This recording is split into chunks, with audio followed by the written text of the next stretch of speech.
prelims, we got to talk about this one, and we're going to lead off with this fight. It was the prelim, kind of headliner, whatever you want to call it. And it's one that I feel like I wanted to talk about this fight more than any other. Raoni Barcelos upsets Payton Talbott 30-27, 30-27, 30-26 across the board for the, I believe, 37-year-old Raoni Barcelos. Let's talk about it. Payton Talbott, Angel. I'm not sure if you've heard the internet. He's been fraud checked. He's garbage. He's pole dancing. He's terrible. He's fruity. All the stuff. Everything you've heard. Him and Frank Ocean. Look. Aren't they just boys? Like, all jokes aside? Yeah, well, yeah. From my understanding, they just met once. But I was about to say it was one interaction that's everybody knew. Exactly. They're like, damn, they're fucking. No, they're fucking. That's it. They're getting it on. They're getting. Yeah, they're big John McCarthy. Let's get it on. They're Frank Oceaning. Yeah, they're Frank Ocean. Anyways, we've hyped up Payton Talbott on this show a fair bit, and I think well deserved. Give me your thoughts on the fight. Give me your thoughts on the loss, and then also the fan reaction, because the way that people have attacked this kid, and it happens anytime a hyped up prospect loses, like they get attacked. But this one's been insane. I was gonna make a joke if it was like UFC 193. I cried and threw up like that, and it shows you. No, I mean, all jokes aside, kind of like reel it back in. Yeah, I mean, dude, he's young and he lost, so fucking be it. Like, he started training not that long ago. He's talked about it openly. He's like, I didn't know about MMA until like 2019 or some bullshit like that. Not very long. And he's kind of rapidly picked it up and done his own thing. And then, like I said, he's a very unique individual. He's not like a lot of guys. He lives how he wants to live. He's very comfortable in his own skin. He's very comfortable being himself, which I gotta give him a lot of credit for, because a lot of people struggle with that, myself.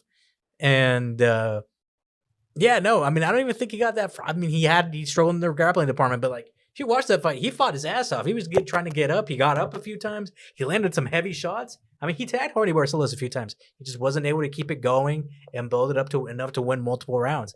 He ended up losing, but he had several moments where I thought he'd look kind of decent. Mm-hmm. Yeah, man, and that's my biggest issue.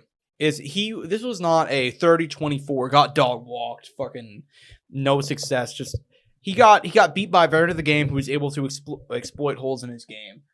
And I'm gonna go out on a limb here, and this is gonna be controversial.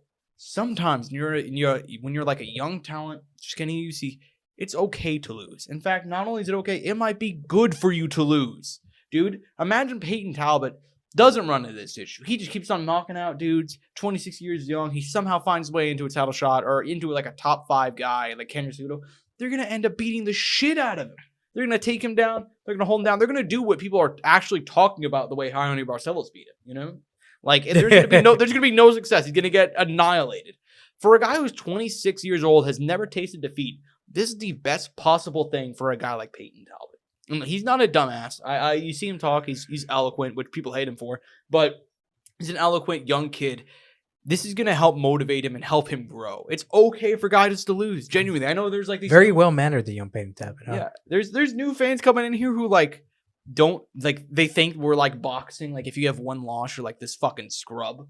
Because like in boxing, for the most part, you fight 30 guys who are nobody and then you face one good guy. And if you lose that one, you're probably not that good, Payton Talbot is a very good fighter. He's young. He'll be back.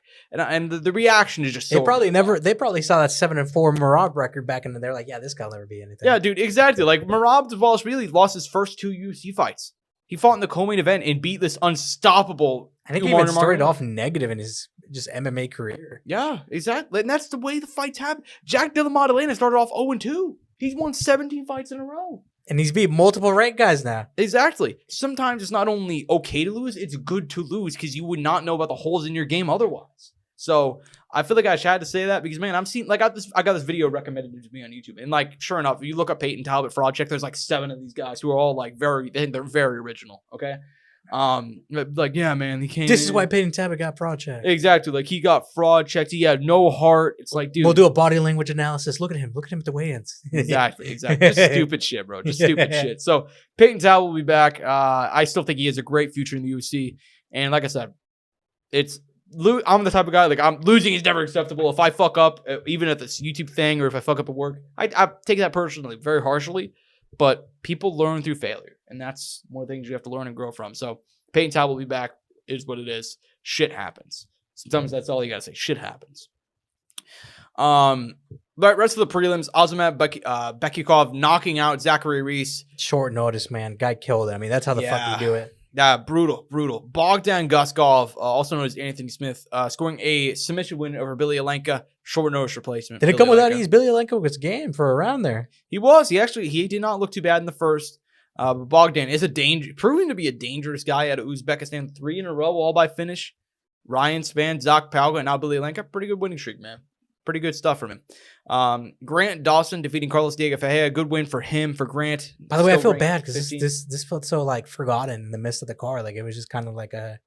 Don't get me wrong, it wasn't the most exciting fight. It doesn't help. Yeah, it's a 40. The guy Diego Ferreira just turned 40 that day. Yeah, but it just seemed like whatever. Formerly ranked 155er Grant Dawson got another win, and I think he's like 2-3 win streak right now. Yeah, correct. Yeah, 3. Joe Selecki, Rafa Garcia, Diego Ferreira. Older guys in there, vet, Joe Selecki, who this is probably not his level, just to be honest. Probably. No. It looks like Grant's almost due for another important fight at 155, Yeah. I agree. And as far as Carlos Diego Ferreira, at 40 years old, this probably puts an end to his kind of little run that he's been putting together, so that kind of sucks. But yeah, I feel like I actually am happy you brought that up. I feel this fight kind of got overlooked, Yeah. Happy for Grant, suck for Diego Ferreira, but it is what it is. Prelims, man. Eileen Perez just keeps on winning fights, man. You don't gotta like her. You don't gotta like the OnlyFans gimmick. But she's winning. She's winning. Defeats Kara Hosa by unanimous decision 29-28, 29-28, 30-27 across the board. Dude, she just keeps on winning. And like she's at a position now at women's bantamweight where she's due for a big fight, right? Like who could she get? Let's see. Current rankings have her position at number 11, which makes no sense. Are they updated rankings? Yeah, they would have. Yeah. So that makes no sense, but still ranked number 11, even though she beat Carol Hosa, who's ranked number 8. That shows you how little the rankings people give a shit these days. I think you got to give her an Irene. Irene makes sense. Do you go Irene? Do you go? I could see them honestly throwing a Misha Tate 5-round main event. I could see them. They could go that route, but Misha, I can't even. Her last win was Julia Avila a year ago. Right? And I know MBS is booked, and I know Macy Chason's booked. Correct. So, I mean, I wouldn't hate Norma Dumont, Eileen. The thing right now is Norma's on the verge of a title shot, though. Well, that's the rumor is she's going to fight Kayla Harrison for an interim title next. That's the rumor. That's the word on the street. Word on the street is that Kayla Harrison is going to be fighting for an interim title, and Norma Dumont's in the running. So, I wouldn't hate that, but look, here's how women's bantamweight should go. It should be Juliana Pena against Kayla Harrison next. Obviously, that's like one of the only fights that anybody would. By the way, if they don't want to book that, they might as well just book Tracy Cortez versus Eileen Perez in a one-off at 135. Settle the beef. I like that. I'm not even joking with you. I think that makes a lot They got of drama, sense. man, and it's organic. It's organic.